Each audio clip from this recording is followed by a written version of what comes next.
Avec leurs véhicules de fortune et les quelques possessions qu'ils ont pu réunir, ces civils fuient une région à l'est d'Alep. Ils empruntent le seul corridor mis en place par l'armée syrienne jeudi, alors qu'elle s'apprête à lancer une opération militaire. Le gouvernement syrien entend repousser les combattants kurdes des forces démocratiques syriennes d'une zone située entre Der Afer, non loin d'Alep, et l'Euphrate.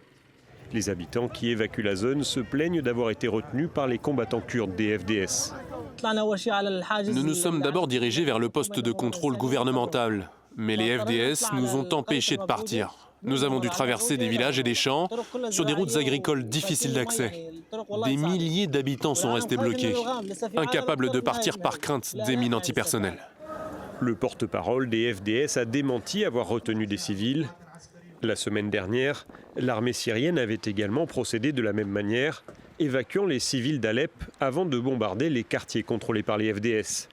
Le nouveau pouvoir syrien dirigé par Ahmed al-Shara veut reprendre ces régions, tombées aux mains des Kurdes depuis la guerre civile et la lutte contre l'État islamique. Alors que le processus de dialogue et d'intégration des institutions kurdes à l'État syrien est au point mort.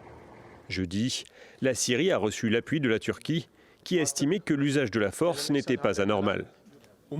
J'espère que nous n'en arriverons pas là, j'espère que les problèmes seront résolus par le dialogue. Mais je constate que lorsque les problèmes ne peuvent être résolus de bonne foi par le dialogue, le recours à la force par le gouvernement syrien est malheureusement une option. L'autorité autonome kurde s'est dit prête au dialogue. Les FDS affirment, eux, que l'escalade militaire menace la sécurité des prisons où sont retenus des membres de l'EI. Plusieurs dizaines de milliers de personnes liées à l'organisation terroriste seraient encore présentes dans les camps et prisons kurdes.